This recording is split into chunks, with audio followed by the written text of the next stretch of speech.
Si tener experiencia política significa tener los políticos que nos han gobernado, preferimos ser novatos. Lo que necesita el país es que sea gobernado por aquellos que realmente tengan primero la transparencia, la idoneidad, tengan las capacidades, competencias y, como repito, valentía. Cuando he viajado por todo el Perú, a mí no me reciben con piedras en absoluto, créeme, y he caminado en zonas supuestamente violentistas o revolucionarias, antisistemas como Puno, la zona sur de Puno. Conocer, informarnos, analicemos, porque el destino de nuestro país está en las manos de todos y cada uno de nosotros.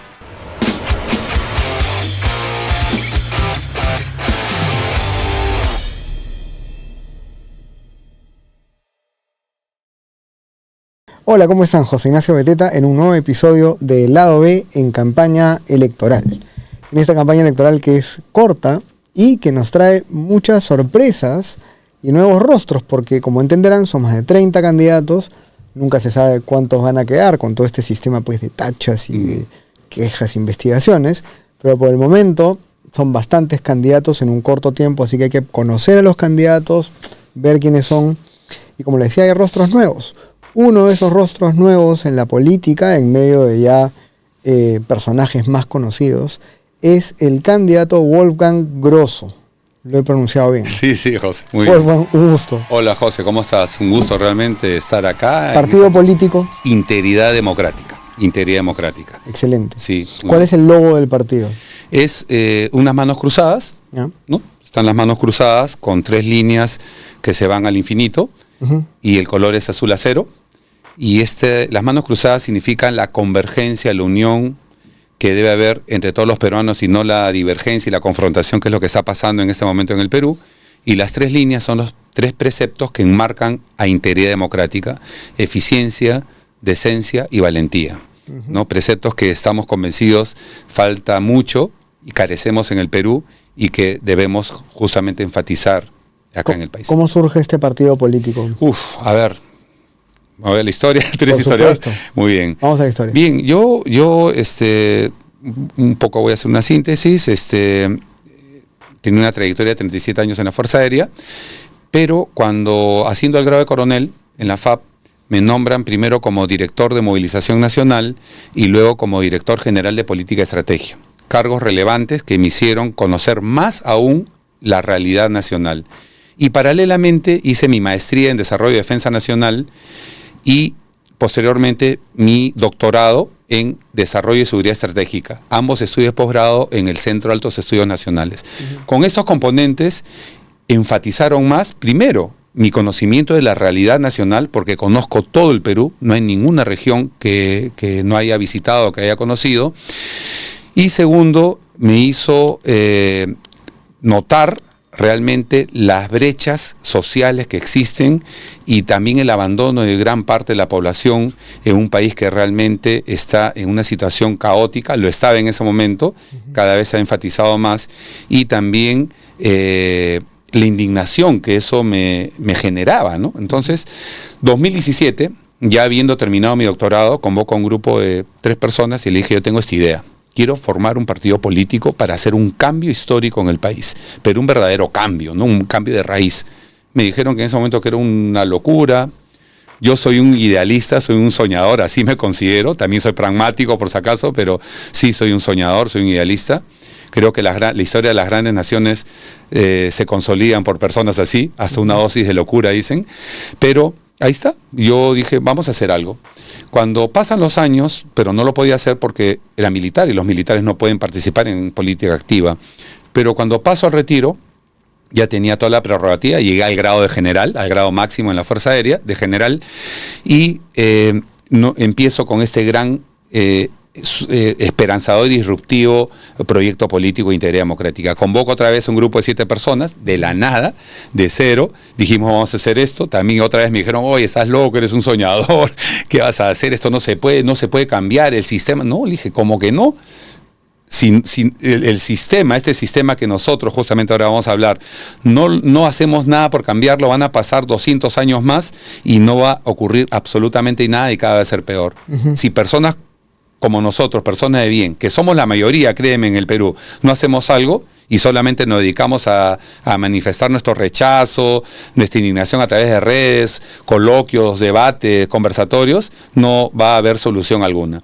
Y así nació Integridad Democrática, ¿no? Un partido que, como digo, nace del pueblo y para el pueblo, como representante del pueblo, todos somos parte del Estado en este caso, y sin ningún tipo de condicionamiento, hipoteca, nadie nos ha dado dinero, nadie nos está patrocinando. Eso nos da la prerrogativa y la independencia para justamente proponer esos cambios que nuestro país necesita de raíz, estructurales. Se tiene que refundar el país desde las bases, exactamente, porque realmente ha hecho una metástasis el Perú con un cáncer llamado corrupción, que viene no solamente, tú eres historiador, no solamente de la época de la República, viene de más atrás, y eso es lo que queremos hacer nosotros, ¿no? Con un partido realmente decente, eficiente y valiente, porque nos vamos a enfrentar a este sistema que prácticamente nos tiene secuestrados en este momento. Interesante, porque no hay muchos candidatos que sean a la vez los fundadores del partido, salvo contadas excepciones, de los 30 y algo.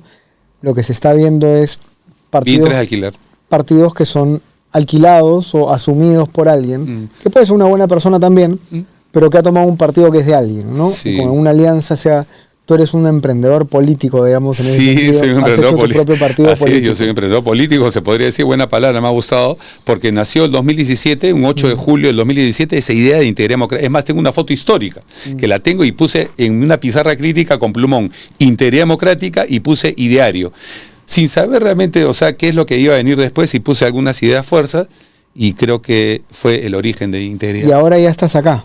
Ya estoy acá. Campaña electoral. En el ruedo, en un escenario bastante complejo. Créeme que... ¿Por qué? Complejo porque hay una fragmentación, ¿no? Que se ve, bastante confrontación. Esperemos que la lid electoral, tal cual lo manifiesto, sea a la altura que corresponde. He firmado un pacto ético. Cuando me dicen a mí, oye, eso es letra muerta, no se va a dar cumplimiento, no lo sé. Me lo han dicho varios periodistas y yo digo, por lo menos yo lo voy a cumplir. Si a mí van a entrar con ataques arteros, que ya lo empezaron, ya empezaron, yo seguiré adelante con la frente en alto, con mi hoja de vida, mi trayectoria, quien nada debe, nada teme, y a seguir adelante. Porque no podemos nosotros pararnos a echarles piedras a todos los perros que ladran. No, hay que seguir adelante, y el principal objetivo es el país, el Perú. Es una buena frase. Todos los perros ladran por todos lados.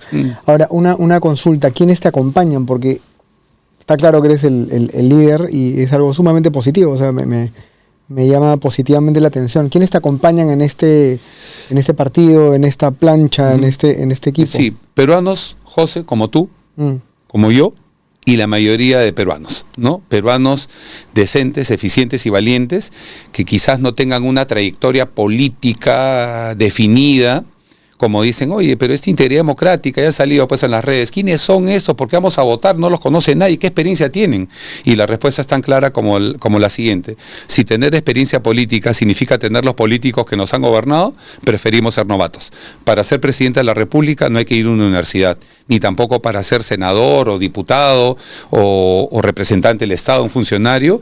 Lo que se necesita son peruanos, peruanas decentes, capaces, eficientes, con competencias, transparentes, que tengan experiencia en diferentes ámbitos y sobre todo valientes, porque como repito, vamos a enfrentarnos a un sistema que es atroz en el país. Sí, cada vez han ido sumando personas quizás no tan conocidas, algunos sí, algunos no.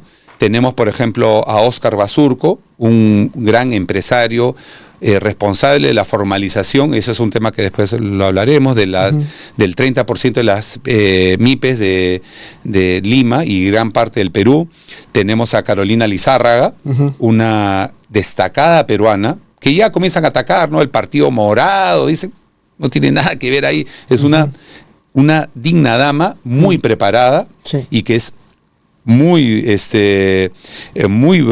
tajante en su lucha ante la corrupción. Eso para mí es buenísimo, porque se alinea con lo que queremos nosotros. Tenemos a Cecilia Olórtegui, tenemos a Wilfredo Guzmán, que es una persona con discapacidad, él es invidente y preside el CONADIS, la Confederación Nacional de Personas con Discapacidad, que es un sector que nosotros tenemos muy claro que tenemos que apoyar, sostener, ¿no?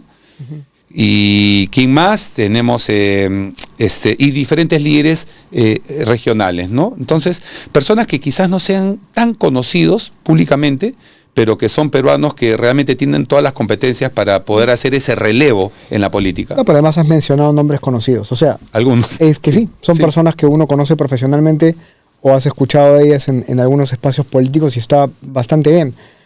El lado B necesita de ti, así que suscríbete al canal, pone like al video, comparte y síguenos en nuestras redes que están apareciendo aquí, del lado B en TikTok y también mi cuenta en Instagram. Ahora, en el espectro ideológico y en esta mala polarización, ¿no? Te he oído hablar o repetir varias veces la palabra eficiencia, pero si tuvieras que posicionar a tu partido, tu iniciativa en el espectro ideológico, ¿dónde estás? Tal cual nosotros lo hemos manifestado y está en nuestras redes sociales, en la página web del partido. Nosotros somos una organización de centro democrático. ¿Qué es lo que pasa, José? Nuestro país en este momento se encuentra polarizado. Tú lo acabas de decir, es la palabra tal cual, ¿no? Polarizado, confrontado, enfrentado. Existen muchas brechas, como repito, y no se trata acá de ideologías de derecha e izquierda. Hemos tenido gobiernos de derecha, hemos tenido gobierno de izquierda, y mira los resultados. Y para muestra un botón, presidentes que ¿dónde están? Purgando condena. Tenemos presidentes presos, hasta autoeliminados, y no se trata de ninguna posición ideológica. Lo que necesita el país es que sea gobernado por aquellos que realmente tengan esas competencias. Primero, la transparencia, la idoneidad, tengan las capacidades, competencias y, como repito, valentía. Porque nuestro país lamentablemente está en una situación caótica. Existen 3 poderes independientes, el poder legislativo, ejecutivo y judicial. Pero sin embargo hay otros poderes fácticos ocultos, la Junta Nacional de Justicia, la Fiscalía de la Nación, el Tribunal Constitucional, ni qué decir, que es el Senado del Senado, ya lo voy a explicar. Tenemos la Defensoría del Pueblo, es decir, es un arroz con mango esto, ¿no? Entonces, ¿cómo podemos nosotros salir de esta situación cuando realmente empecemos con personas que con mucha vocación de servicio, con mucho amor al país, verdadero amor al país, y que querramos, y me incluyo, y con muchos peruanos, dejar un legado y trascender, entonces nos involucremos directamente? Ahora, hay varios, lo que pasa es que lo que explicas está evidentemente alineado con lo que hay que hacer, reformar el Estado. Hay una cantidad de instituciones que están distorsionadas, por decirlo de una manera más amigable. Sin embargo, por algo tienes que empezar. Sí. Y mi pregunta, claro, estamos, en verdad, que en un ambiente totalmente saludable, digamos, ¿no? Pero es como, claro, sí, tienes economía, institucionalidad, corrupción, seguridad. Desde tu perspectiva y con tu partido, ¿cuáles son tus prioridades y cómo empiezas? Te agradezco la pregunta. A ver, si bien es cierto que la génesis, el origen de todos los problemas en este momento en el Perú es la educación es fundamental. Es la que justamente son las bases estructurales de la población, de quienes viven y somos parte de ese Estado, pero en este momento nuestro país se encuentra con una amenaza directa, flagrante, que es la criminalidad y la delincuencia, la inseguridad. Y eso ocurre porque los gobiernos que han precedido, incluso el actual, no han hecho absolutamente nada, o han aplicado medidas totalmente ineficaces, inoperantes. Ese es el principal problema que, entre otros, o sea, no significa que los otros no lo hagamos. Por supuesto. Pero esto es lo primero que tenemos que hacer. Porque si no hay seguridad en todo el ámbito de la dimensión que implica la seguridad integral, el país no va a crecer como debería crecer, estar y poner al país en la posición que realmente corresponde y merece. A ver, tenemos una seguridad, un orden público que ha pasado, o un orden público que no tiene ningún control frente a esta criminalidad que ha pasado todos los límites, totalmente. Y la pregunta es, ¿por qué no puede el Perú vencer a este flagelo, a esta amenaza? No hay ningún país en la historia de la humanidad donde la criminalidad se haya impuesto al Estado. Ninguno. Ni siquiera Colombia, en la peor época, con Pablo Escobar, ocurrió eso, porque al final el Estado lo venció. ¿no es cierto? Entonces, pero el Perú seguimos año tras año y no pasa nada. Y cada vez se enfatiza más el problema. ¿Sabes por qué? ¿Por cuál es el problema, la falta de decisión? Es que no se está aplicando una herramienta fundamental, que es la inteligencia estratégica. No lo comenté, yo soy general de la Fuerza Aérea en retiro, mi especialidad es inteligencia. He dirigido el sistema de inteligencia de la Fuerza Aérea con bastante éxito. Por obvias razones no voy a comentar de qué se trata o qué es lo que hemos hecho por confidencialidad. Son las estrategias propias que se utilizan. Lo que sí puedo mencionar es que en el sistema de inteligencia existen plataformas que justamente ayudan a poder atacar a un enemigo que está oculto, porque eso es precisamente la inteligencia, es vencer un enemigo o a un adversario que te quiere hacer daño, pero no va a evidenciar sus fortalezas. En este caso nos encontramos en una guerra, lo acabo de decir hoy día en la mañana, en una entrevista con Álvarez Rodríguez, le dije, en una guerra atípica, asimétrica, no convencional. No es una guerra en la cual uno tenga que enfrentarse, mirar al enemigo y tú lo vas a atacar con las estrategias que correspondan. No, la criminalidad se mimetiza, se esconde en la población. Entonces, tú no puedes vencer a un enemigo oculto, artero, porque lo es, cobarde, porque no da la cara, con medidas desaforadas, tales como que los militares salgan a las calles, totalmente inoperante, o que declarar estados de emergencia. Olvídate, eso no va por ahí, sino lo que se tiene que hacer es que a este enemigo oculto, que se camufla, que se esconde en la población, tienes que ir selectivamente. Ir a las cabezas de las organizaciones criminales, ir a sus centros vitales, cortar aquel apoyo financiero que reciban producto de sus actividades ilícitas, ahogarlos, acorralarlos.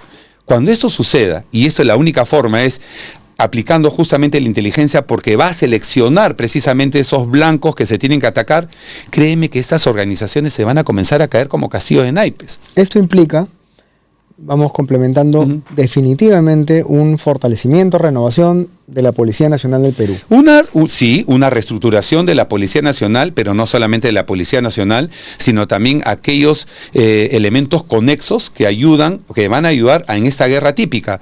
Una reorganización del sistema penitenciario, ¿no?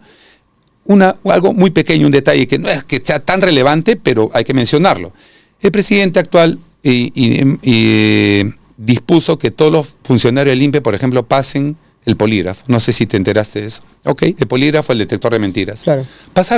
Comenzaron a pasar funcionarios, pero habían funcionarios que no querían pasar. Y entre ellos, ¿sabes quién? El director del INPE.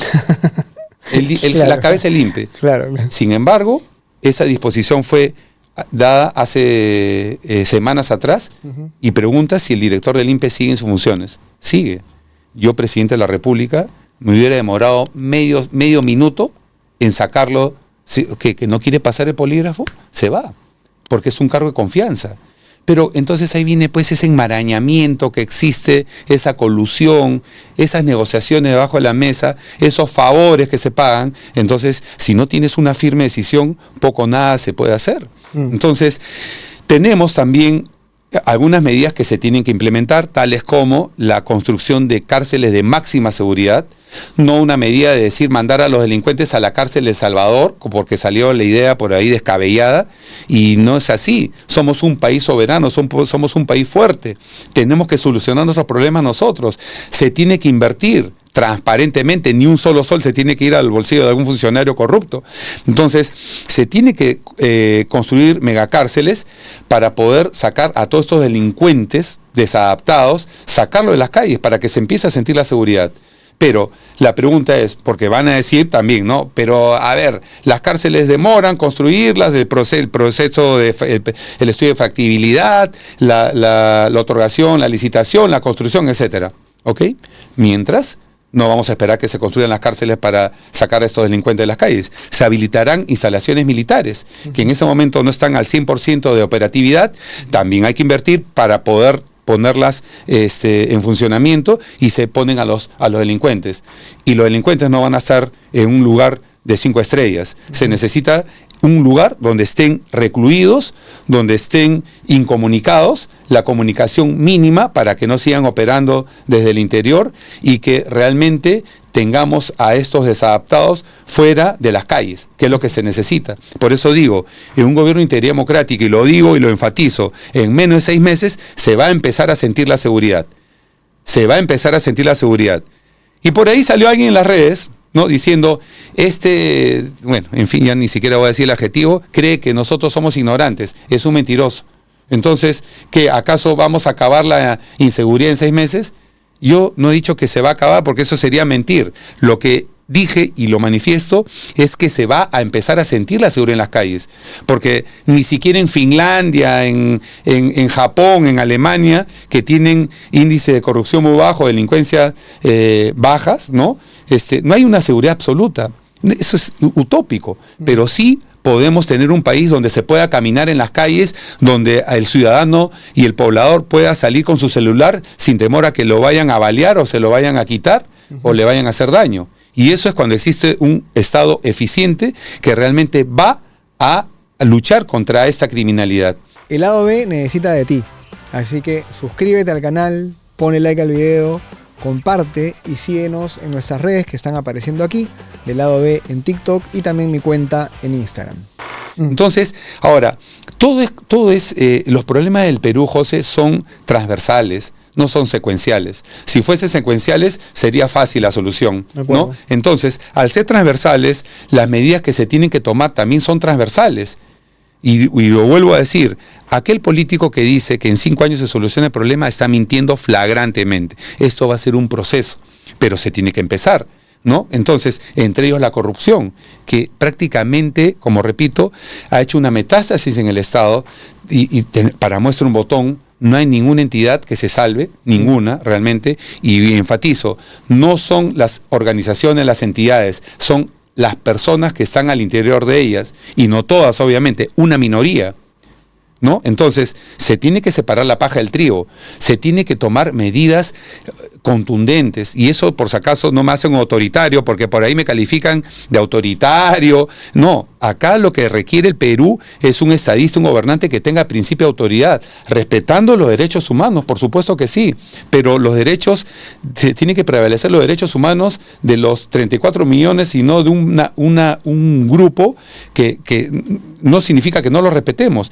pero tenemos que implementar las medidas que correspondan para volver al país a un camino realmente de desarrollo, de paz, de tranquilidad y de modernidad. Ahí tengo 2 comentarios que creo que complementan tu perspectiva. Con respecto a este tema de los derechos humanos, tú tienes que saberlo mucho mejor que yo además porque has tenido un cargo de autoridad en las Fuerzas Armadas. Y esto es muy importante que lo entiendan la gente que habla de derechos humanos como si fuera una especie de espacio amplio, enorme, en donde todo se acepta, ¿no? El derecho humano es una etiqueta en donde cualquier cosa es derecho humano ahora, ¿no? Y ojo, cuando tú te sales de la ley, tú estás perdiendo derechos, ¿no? Hay gente que santifica y romantiza a ciertos personajes que han sido totalmente violentos y delincuenciales en manifestaciones o en lo que sea, y lo que no entienden muchas personas, que es algo de sentido común, es que una vez que tú te sales de la ley y te conviertes en un delincuente, tú estás renunciando a los derechos que tienes. Ojo, eso es muy importante aclararlo porque complementa lo que tú dices. Claro. No es que deja de ser humano, sigue siendo ser humano y seguramente Dios lo ama con todo su corazón y con todo su amor, pero en el momento que te sales de la ley, el derecho que prima y que se tiene que defender es el que está siendo víctima desde el sistema, no el que se salió del sistema. Fíjate, José, y importante, ¿no? Porque te cuento que Integridad Democrática cada vez más muchos jóvenes se están sumando, muchísimos, y eso es buenísimo en el sentido de que cuando he hablado, yo soy profesor universitario, tengo mucha empatía con los chicos, hay que ser empáticos, hay que entender primero que los tiempos de antes no son como los de ahora, ¿no? Yo te contaba detrás de cámaras que mi mamá, ¿no? Era pues vertical y había la mejor medida ¿no? No, Para enderezar. Era la medida de la escoba. La medida de la escoba, ¿no? El palo de escoba. No. Pero no, o sea, uno no se puede quedar en el pasado, hay que ser empáticos y entender que los tiempos van cambiando. Entonces, a los chicos de ahora, a la generación Z, como se le denomina, con mucha ligereza los cerruquean, les dicen que son unos violentistas, desaforados, y no se trata de eso. Yo rechazo la violencia. Y quiero aclarar esto, rechazo la violencia, pero también pongámonos en los zapatos de esos muchachos, que son muchísimos. El 80% de los jóvenes entre 18 y 28 años no encuentran trabajo. Y con preparación, con universidad, con estudios universitarios. Viven en una incertidumbre absoluta. No saben si sus papás van a regresar del trabajo y van a continuar en su centro de labores porque lo despidieron. Ven con total indignación cómo este grupo de 130 congresistas se suben el sueldo, se ponen bonos, se blindan, entonces cada vez sienten ese repudio, ese rechazo. Y entonces ellos tienen derecho a protestar porque ven lo que está pasando. No avalo la violencia. Por eso cuando hablo con muchos jóvenes que hacemos bastantes foros, yo les digo, muchachos, ustedes tienen derecho a la protesta, pero tienen que tener cuidado de que no hayan elementos violentistas que desmitifiquen esa propuesta, que hagan ilegítima esa propuesta, ¿no? Esa protesta, mejor dicho, ¿no? Igual sucede cuando he viajado por todo el Perú. A mí no me reciben con piedras en absoluto, créeme, y he caminado en zonas supuestamente violentistas o revolucionarias, antisistemas como Puno, la zona sur de Puno. Nosotros tenemos bases en Yanapata y Unguyo, cerca de Ilave, la zona supuestamente violentista. Y nada más ajeno a la verdad, José. Hay que caminar. Hay que conocer, el político tiene que interactuar con la población y recoger in situ en el lugar cuáles son sus demandas y requerimientos. Nuestros hermanos de Puno se sienten desatendidos, no representados, olvidados, con un gobierno central que ni siquiera los mira. Entonces, ¿cómo no entenderlos a ellos? Entonces, con lo cual, yo creo que va a ser natural el pase, digamos, al siguiente tema que creo que tiene que estar en tu agenda y es... Si te pones a pensar claramente, los enemigos que nos han inventado. Así es, los inventan. La empresa privada, los ricos, los blancos, los negros, sí, tonterías. Al final, confrontar. Esa confrontación nos ha desviado de lo más importante que para mí es la reforma del Estado. Por eso tú me decías, un partido de centro democrático, ya basta de derecha, de izquierda, de etiquetarse. ¿Cómo reformas el Estado según tus lineamientos? Primero, con una restitución humana. Ese reciclaje que se da en el Estado de aquellos que se cambian, primero empezando desde organizaciones políticas que mutan, ¿no? Los tránsfugas, como se le dicen, se cambian de partido político como cambiarse de polo, ¿no? O sea, de verdad, ¿no? Y eso se refleja en el Estado, donde estos funcionarios se van acomodando y reciclando. Entonces, tienen la capacidad, conocen perfectamente el Estado, pero ese conocimiento para el mal, para seguir robando, para enquistados. Entonces, ¿acaso no hay muchísimos peruanos, que los hay, créeme, muchísimos, que tienen las competencias, capacidades, y muchas veces falta ese impulso de la valentía, ¿no? De decir, ¿por qué meterte a un embrollo como este, ¿no? De decir, en mi caso, como tú me preguntaste, ¿por qué, no? Créeme que varias veces me levanto y yo digo, ¿qué estoy haciendo, no? ¿Por qué? Pienso, yo soy un hombre de fe, somos instrumentos de Dios, pienso que los tiempos de Dios son perfectos y te lo dije, ¿no? Yo no podía permanecer indiferente de lo que estaba pasando en el país. Créeme que yo más pierdo que lo que gano por haber tomado la decisión de ingresar a política, porque yo no quiero robar un solo sol. No lo acepto, no lo quiero, lo rechazo. Lo que he logrado a pulso, con mucho amor, con mucho esfuerzo y sacrificio. Primero tiene más valor el peso del apellido de una persona, el nombre, y créeme que los años que Dios me permita vivir, tengo 58 años de edad, no sé cuántos años Dios me permita vivir, lo voy a hacer y lo voy a dedicar con mucho amor y con mucho patriotismo al Perú. Y eso es, creo que la base para que nuestro país comience a cambiar. Entonces, tú me decías, ¿cómo hacemos? Esa restitución humana, cambiar, modificar. Hay muchas medidas, obviamente, estamos en un estado sobredimensionado, burocrático, totalmente, y ese también es parte del caldo de cultivo de la corrupción. Se tiene que hacer más eficiente. Está en nuestra propuesta de gobierno. Y no hay que tener miedo porque también ahora los empleados públicos dirán, ¿y ahora qué voy a hacer? ¿No? Van con las medidas que correspondan para que ellos se puedan reinsertar laboralmente. Se tiene que hacer una reforma del sistema de salud, absolutamente.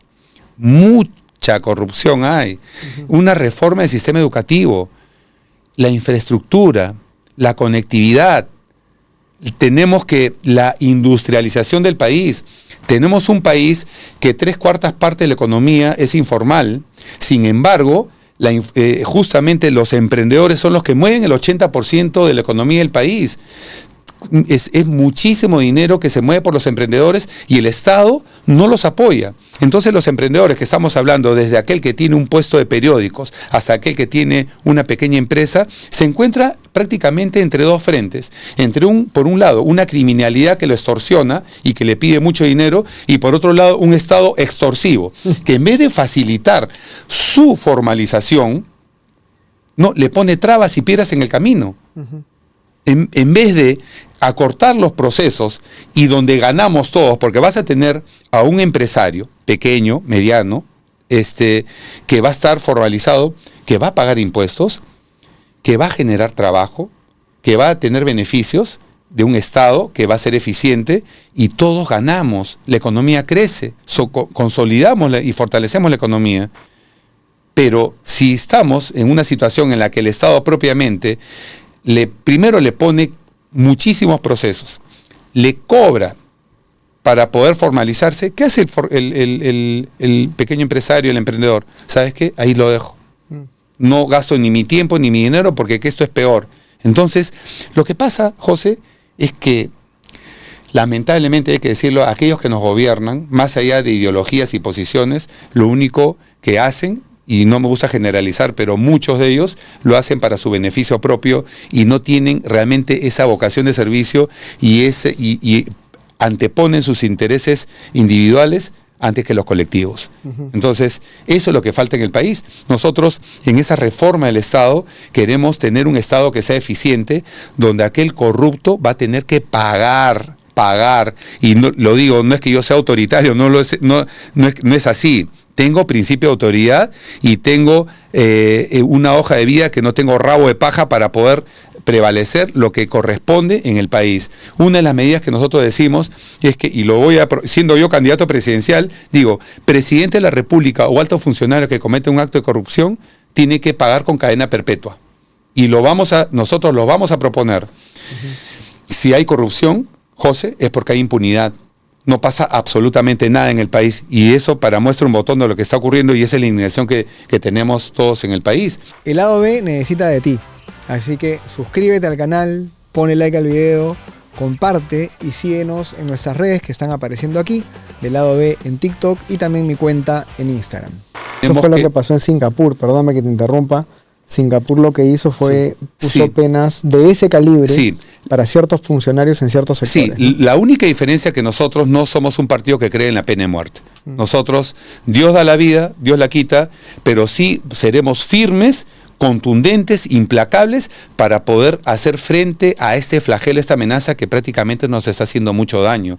Y lo digo, los corruptos y los delincuentes no voten por mí, porque se van a encontrar con un enemigo implacable que va a defender los derechos de todos, absolutamente todos los peruanos, y se va a poner al frente para volver a colocar al Perú en el sitial que le corresponde. Ya basta de lo que estamos pasando en el país, y para esto se necesita firme determinación, entereza, capacidad y valentía.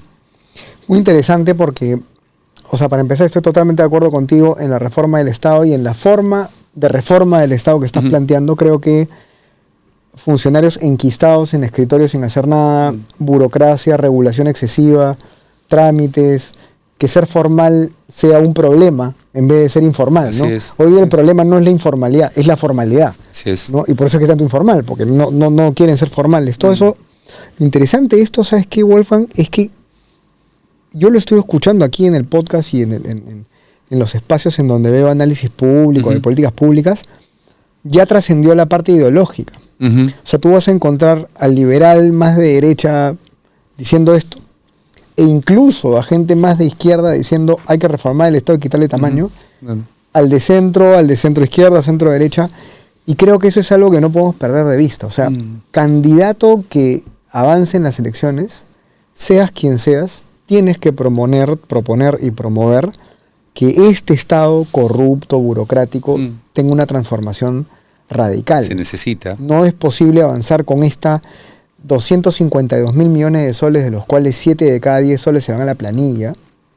Sí. Y de los otros 3 soles se gasta el 70%, ni siquiera el 100%. La Así planilla se gasta perfectamente, Sí. 99.9%.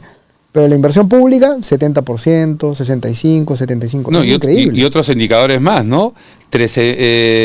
El 13% del presupuesto general de la República se va a los bolsillos de unos corruptos. Exacto. O sea, 25.000 millones de soles se van año a año a los bolsillos de unos cuantos.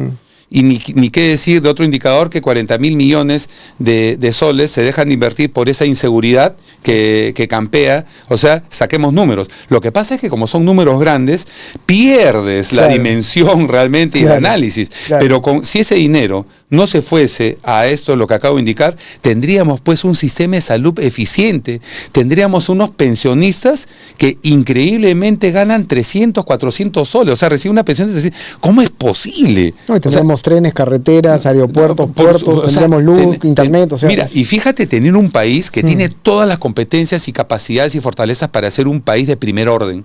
Y no escatimo en ese adjetivo. Somos un país que tiene minería, pesca, agricultura, turismo, gastronomía. Hay países que viven solamente el turismo. Somos un país bendecido. Sin embargo, ¿por qué estamos así? ¿Dónde está esa bonanza económica que supuestamente estamos en crecimiento, ¿no? Donde el sol peruano es el dólar sudamericano, donde somos el país que menos inflación tiene en América Latina, donde tenemos unas reservas internacionales netas que han crecido exponencialmente? Sin embargo, esa bonanza, ¿dónde se ve en el peruano a pie? ¿Se traduce en ese bien común que es una obligación del Estado y un derecho del poblador recibirlo? ¿Dónde está esa solución a ese 80% de jóvenes de entre 18 y 28 años que no encuentran trabajo? Si tuviésemos un Estado eficiente como podemos tenerlo, con medidas, industrializando, generando inversión, generando capital. Eso no me hace capital, es un mercantilista. Se necesita dinero para que un Estado crezca, evolucione, pero también ese dinero tiene que crecer y tiene que entrar y tiene que ser utilizado transparentemente. Ni un solo sol se tiene que ir a los bolsillos de alguien, y si se va a los bolsillos de alguien, va a tener que responder por eso, va a tener que aceptar todas las acciones de un Estado que no lo va a permitir y que le va a respirar en la nuca, porque eso es una traición a la patria. Cuando vemos a nosotros niños, por ejemplo, con anemia, 30% de los niños tienen anemia en el Perú. En promedio. En promedio. Miren esas brechas. Hay regiones que tienen 44, 45. No, yo lo sé, por supuesto, Sí. en promedio. Entonces, Sí. fíjate esas brechas que existen en la educación. A eso me refería, por ejemplo, que no tiene que haber esas brechas. ¿Dónde está la bonanza económica? ¿Dónde está la presencia de un Estado que prácticamente está dejando al poblador de la zona más alejada prácticamente desamparados? ¿Sabes qué pasa, Wolfgang? Que el dato macroeconómico ya nos ha ilusionado, nos ha engañado. Así es. El Perú vive de la macroeconomía hace 30 años, entonces, que ojo, no está mal. Es decir, la macroeconomía, y que Julio Velarde sea prácticamente un patriarca de las finanzas estatales, es algo muy bueno hasta un punto. Sí. Y toda esta macroeconomía ha servido para generar cierto nivel de estabilidad hacia afuera y que sigan llegando inversionistas. Pero tú lo has dicho muy bien, la microeconomía, además esto es economía pura, Claro. la microeconomía es la que cuenta, Claro. no la macroeconomía. Porque si la microeconomía no está bien, tarde o temprano la macro tampoco. Claro, va ahora a estar también bien. nosotros tenemos que ser claros y conscientes que en un país como el Perú, que es tan grande, tan diverso, tan heterogéneo, y donde venimos con problemas que heredamos gobierno tras gobierno, no podemos dejar de lado a las poblaciones más vulnerables, ¿no? Por supuesto. Entonces, eso no me hace un asistencialista. No vayan a decir ahora que Grosso es un promotor del asistencialismo, de darle todo a las personas más pobres. En fin, no. Se trata de ser empático y pensar precisamente en ese poblador que no primero, que no ha tenido las oportunidades y que muchos están prácticamente dejados de lado por un gobierno. Existen los programas sociales. Nosotros en Integridad Democrática vamos a fortalecer los programas sociales, pero ojo, que sean que los recursos que sean aplicados a estas zonas y a las personas más vulnerables, ni un solo sol se vaya a desviar. Eso sucede mucho. Mira, Caliwarma, para muestra un botón.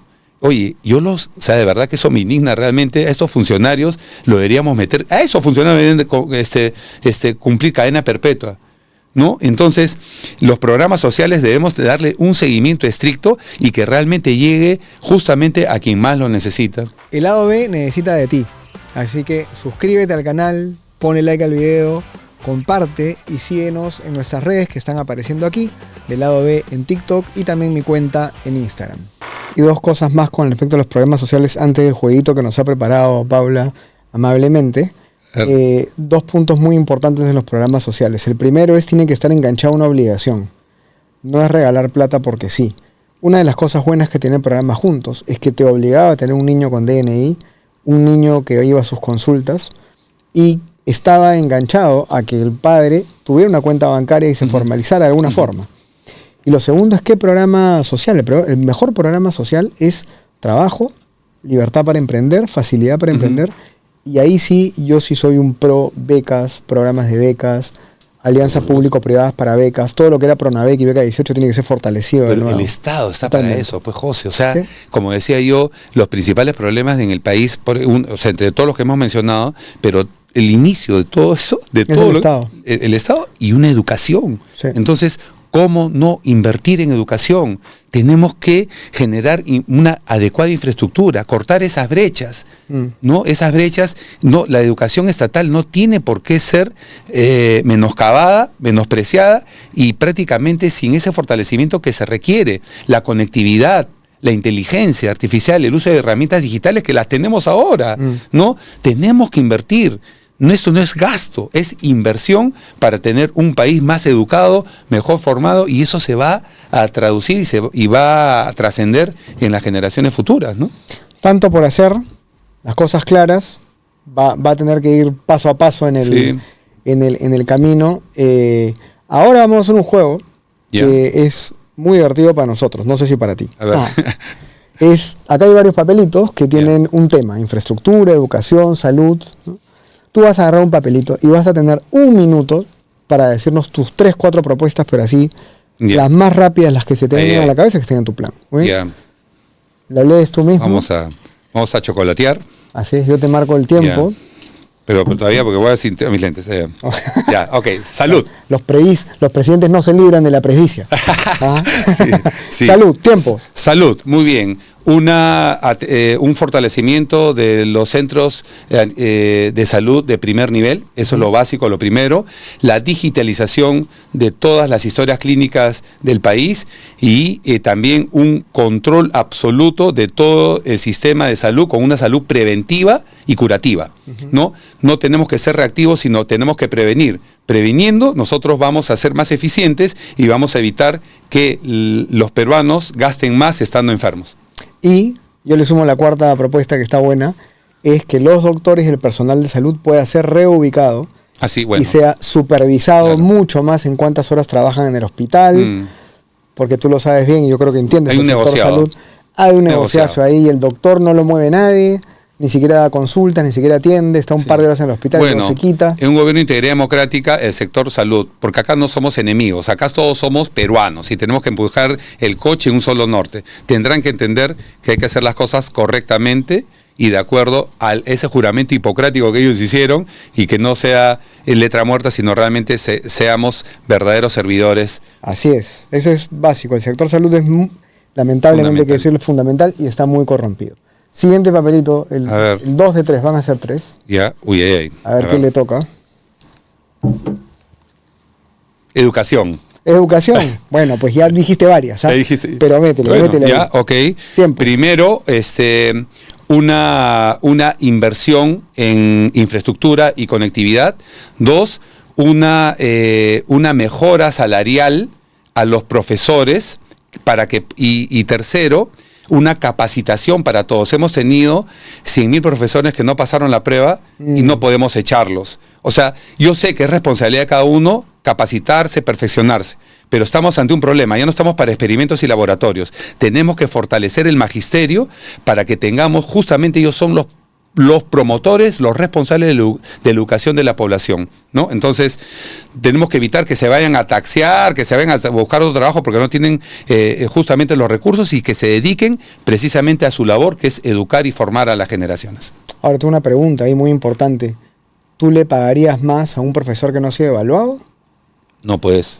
Sí. No. Porque esa patita de la evaluación como que es muy importante. O sea, una cosa es capacitar y otra cosa es evaluar. No. Porque últimamente están subiendo solo los profesores, pero ninguno pasa por examen, ninguno pasa por prueba. No, por eso tenemos que sentarnos, ¿no? Yo sé que los hermanos de magisterio van a entender que, vuelvo a decir, todos estamos en un solo navío, tenemos que remar en este bote, que tenemos que remar hacia el norte, que es el Perú, y tenemos que ser íntegros hasta en esto, por favor, y vamos a entenderlo. Yo sé que me van a entender con las propuestas que nosotros implementemos. Quiero lo mejor para ustedes, los profesores, quiero lo mejor, pero también tiene que haber una reciprocidad, y esa reciprocidad es precisamente a quienes vamos a educar. Es el beneficiario, es el niño, no el profesor, ¿no? Tercer tema de política pública para Wolfgang Grosso, candidato de Integridad Democrática. A ver. Las manos cruzadas con 3 líneas al infinito. Trabajo. A ver. Muy bien. Propuestas en trabajo. Justo empezó el tiempo. Ya lo habíamos comentado, sobre todo, no solamente a los jóvenes, sino el trabajo en general. Nosotros, como los problemas de Perú son transversales, vamos a dar, primero, solucionar el problema de la seguridad integral para que haya esa seguridad jurídica, los inversores vean atractivo el Perú, inviertan, traigan sus inversiones, ese capital de riesgo, inviertan acá en el Perú, y cuando hay inversión va a haber más empresa, va a haber más impuestos, ¿no?, que van a pagar, va a movilizar la economía, pero sobre todo va a haber más trabajo. Entonces, vamos a fortalecer a los trabajadores del CAS, por ejemplo, tantos trabajadores que tienen derechos recortados, vamos a fortalecer esos derechos, y sobre todo vamos a formalizar justamente las empresas para que con esa formalización sean los derechos del trabajador, sean realmente recibidos por ellos, ¿no? De acuerdo, y para eso, que está muy bien, en el tiempo lo lograste, es muy importante que ser formal y contratar formalmente no sea un suplicio. Sí. Hoy día no vale la pena contratar formalmente porque te metes con la SUNAFIL, con el Ministerio de Trabajo, te persiguen, pero el trabajador parece más o menos una víctima desde que entra a trabajar. Pero el Estado tiene que tener justamente aquellas medidas donde todos ganemos, tanto el empresario que tenga que sea atractivo también poder invertir su capital, y el trabajador que tenga la seguridad laboral también, ¿no? Entonces, con las medidas que correspondan, no podemos tener un trabajador que sea un vago, ¿no?, un sinvergüenza, que se ampare en leyes para seguir enquistados, no. Trabajadores que cometen errores, meten la pata y luego son incluso capaces de denunciar al empleador. Sí. O sea, eso está de loco, ¿no? No, exacto. Y que utilice el mecanismo laboral como una venganza. Sí. Es absolutamente inaceptable. No, pues, pero eso va a emanar de un Estado que sea eficiente y coherente y transparente, ¿no? De acuerdo. Bueno, Wolfgang, se nos acabó el tiempo. Qué rapidito, ¿no? Se va, el tiempo es atroz. Y han sido más de 40 minutos conversando, aunque no lo creas. Yo espero que tengas muchos debates y que en estos debates te encuentres con estos candidatos que están acá en la primera fila. Sí. Porque mi impresión es que candidatos como tú tienen bastante que decir y tienen no solamente una buena estructura en cuanto a los valores y las ideas que por lo menos yo respeto y en este caso estamos acá en consonancia, sino porque efectivamente este balance entre libertad, seguridad, entre empatía, digamos, y autoridad, como lo has mencionado, ¿no? Y todo esto es muy importante, buscar ese balance en el cual puedas tener un Estado ordenado, un Estado de derecho, en las cosas funcionen. Eso es muy importante. Fíjate, yo y si me permites ya para dar unas palabras finales, a mí me encanta enseñar. Soy docente universitario, toda la vida he enseñado, realmente me encanta, es una pasión para mí. Y voy a ser profesor ahorita, voy a ser catedrático. En la teoría administrativa existe una pirámide que es la pirámide de Maslow, ¿no?, donde hay 5 niveles y le empieza con necesidades básicas y concluye en esa cúspide que es la autorrealización. Entonces, y esta autorrealización es cuando llegas a autorrealizarte en todo sentido, personal, laboral, funcional, etcétera, que es análoga a la edad cronológica, ¿no? Años más, años menos. Pero ¿qué pasa cuando llegas acá a esta cúspide? ¿Termina la vida? No, ¿no es cierto? Y eso le digo a mis alumnos. Lo que viene es la proyección, y esa proyección no es nada más que trascender y dejar un legado. Entonces, yo le digo a todos, y todos los que me están escuchando, los exhorto primero a que podamos conocer, informarnos, analicemos, porque el destino de nuestro país está en las manos de todos y cada uno de nosotros. No votemos de manera inconsciente, hagámoslo conscientemente. Para eso es nuestra responsabilidad conocer, y dentro de eso yo los invito para que puedan ustedes entrar a las páginas, a las redes sociales de Integridad Democrática. Somos un partido que ha nacido totalmente transparente, limpio, no tenemos ningún cuestionamiento, y ustedes lo van a visualizar, y que realmente lo que queremos es servir y no servirnos. Nuestro país necesita un cambio generacional, una sustitución humana, como lo acabo de manifestar, y en la medida que más peruanos de bien y que se están sumando cada vez más a Integridad Democrática, hagamos realmente un trabajo con vocación, con verdadero amor, la historia del Perú puede cambiar. Yo los invito para que se sumen a esta pléyade de peruanos que realmente lo estamos haciendo con amor, para poder dar solución a nuestro país, a los problemas más álgidos, que es la inseguridad, la corrupción, la falta de trabajo, la educación, la salud, la infraestructura, entre otros. En las personas de la tercera edad, las personas con discapacidad, que hay leyes y que no se da cumplimiento, son letra muerta. Y eso va a cambiarse cuando haya un gobierno que realmente sea firme, que tenga principio de autoridad, no autoritarismo, ojo, principio de autoridad, y que realmente haga lo que corresponda por un Perú íntegro, el Perú que todos nos merecemos. Muchísimas gracias, Wolfgang. Gracias, José. Muchas gracias por tu tiempo, un gusto conocerte. Gracias. Y gracias a ustedes por estar en un episodio más de El Lado B. Nos vemos la próxima semana, cuídense.